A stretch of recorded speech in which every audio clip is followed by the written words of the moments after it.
আজকাল ধর্মভিত্তিক রাজনীতি নিয়ে অনেক কথা শোনা যায়। বিশেষ করে ইসলামী রাজনীতি নিয়ে প্রায়ই রাজনৈতিক দলগুলোর মধ্যে বিতর্কের সৃষ্টি হয়। রাজনীতির মধ্যে ধর্ম নিয়ে আসা যাবে না, রাজনীতি আর ধর্ম নাকি আলাদা। আসলেই কি তাই? চলুন কোরআন ও সুন্নাহর আলোকে এই বিষয়ে কিছু কথা জানার চেষ্টা করি। ইসলাম একটি পরিপূর্ণ জীবন ব্যবস্থা। আল্লাহ তাআলা মানুষকে পৃথিবীতে তার প্রতিনিধি হিসেবে পাঠিয়েছেন। প্রতিনিধির কাজ হলো পৃথিবীতে আল্লাহ তাআলার নির্দেশনা অনুযায়ী ব্যক্তিগত, সামাজিক ও রাষ্ট্রীয় কর্মকাণ্ড পরিচালনা করা। ইসলামে যেমন ধর্মীয়, সামাজিক, অর্থনৈতিক দিক নির্দেশনা আছে, তেমনি রাষ্ট্র পরিচালনা করার জন্য রয়েছে রাজনৈতিক বিধিমালা। ইসলামের রাজনৈতিক পদ্ধতি কোনো মানুষের চিন্তা বা গবেষণার ফসল নয়, বরং তা বিশ্ব স্রষ্টা মহান আল্লাহ রাব্বুল আলামিনের দেওয়া পদ্ধতি।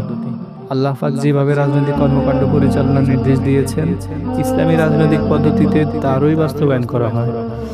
আল্লাহর দেয়া ও রাসূলের প্রদর্শিত পদ্ধতির ভিত্তিতে মানুষ তাদের রাজনৈতিক কর্মসূচি বাস্তবায়ন করবে। এরই মধ্যে নিহিত রয়েছে মানুষের শান্তি ও নিরাপত্তা। ইসলামী রাজনৈতিক ব্যবস্থা কোনো মানুষের আবিষ্কার বা যুগের চাহিদা মাফিক বক্তব্য নয়, বরং ইসলামী রাজনৈতিক ব্যবস্থার মূল উৎস হচ্ছে পবিত্র কোরআন ও রাসূলুল্লাহ সাল্লাল্লাহু আলাইহি সাল্লামের আদর্শ। আল কোরআন।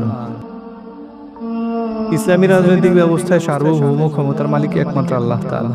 তাই এই ব্যবস্থার প্রথম ও প্রধান উৎস হচ্ছে আল কোরআন। মহান আল্লাহ পবিত্র কোরআনে ঘোষণা করেছেন, আমি কোরআন মাজিদে কোনো কিছুর কথাই অবর্ণিত রাখিনি। সূরা আন-নাম আয়াত 38। অর্থাৎ আল্লাহ বলেছেন, পবিত্র কোরআনে আমি মানব জাতির প্রয়োজনীয় সব কথা বলে দিয়েছি, কিছু বাদ রাখিনি।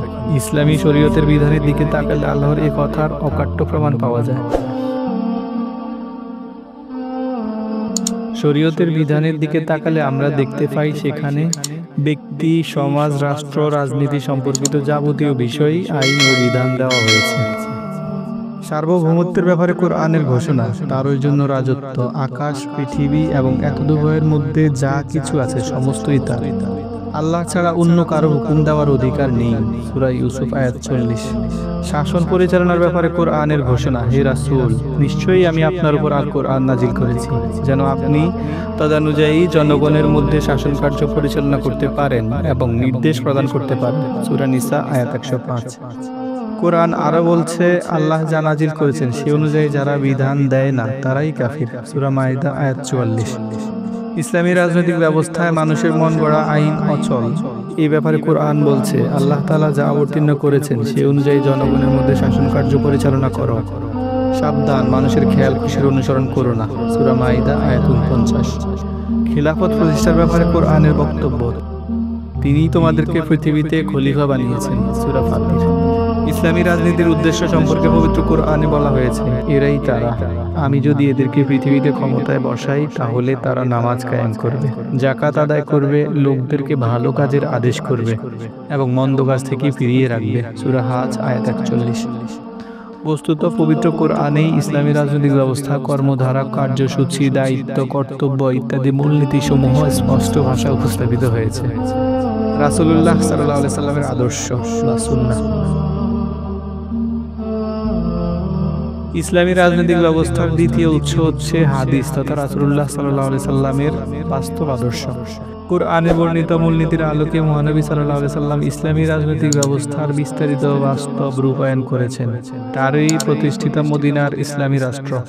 কাজেই বলা যায়, শুধু কোরআনেই নয়, রাসূলুল্লাহ সাল্লাল্লাহু আলাইহি সাল্লামের সুন্নতেও রয়েছে ইসলামী রাজনৈতিক ব্যবস্থার বিস্তারিত ব্যাখ্যা ও বাস্তব রূপ সংক্রান্ত বিধিবিধান।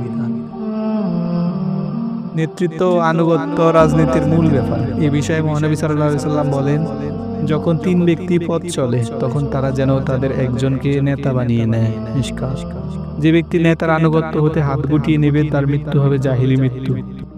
রাজনীতি পরিচালনার দায়িত্ব সম্পর্কে মহানবী সাল্লাল্লাহু আলাইহি সাল্লাম বলেন, বনী ইসরাঈলগণের নবীগণ শাসন পরিচালনা করতেন, এক নবীর পর আরেক নবী তার স্থলাভিষিক্ত হতেন, কিন্তু আমার পর আর কোনো নবী হবে না, বরং খলিফা হবেন। বুখারী, মুসলিম। নির্বাচন রাজনীতির একটি অপরিহার্য ব্যাপার। এই সম্পর্কে নবী করিম সাল্লাল্লাহু আলাইহি সাল্লাম বলেন, যে ব্যক্তি মুসলমানদের কোনো কাজের দায়িত্ব লাভ করেছে অথবা বেশি উপযুক্ত ব্যক্তি থাকতে কম উপযুক্ত ব্যক্তিকে প্রতিনিধিত্ব দান করেছে, সে আল্লাহ ও তার রাসূলের সাথে বিশ্বাসঘাতকতা করেছে। মহানবী সাল্লাল্লাহু আলাইহি সাল্লাম ইসলামী রাজনৈতিক ব্যবস্থার উপকার। মহানবী সাল্লাল্লাহু আলাইহি সাল্লামের জীবনের দিকে তাকালে দেখতে পাই তিনি মদিনায় উপস্থিত হয়েই একটি রাষ্ট্র ব্যবস্থার ভিত্তি স্থাপন করেছিলেন। তিনি ছিলেন সেই রাষ্ট্রের রাষ্ট্রপ্রধান। রাষ্ট্র পরিচালনার যাবতীয় দায় দায়িত্ব তিনি পালন করেছেন।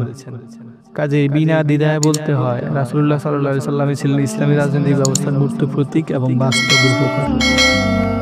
ইসলামী রাষ্ট্র প্রতিষ্ঠার মাধ্যমেই মানবতার কল্যাণ এবং ঈমানী দাবি পূরণ করা যায়, যা রাজনীতি থেকে কখনোই আলাদা নয়। আল্লাহ তাআলা আমাদের বোঝার তৌফিক দান করুন। আমিন।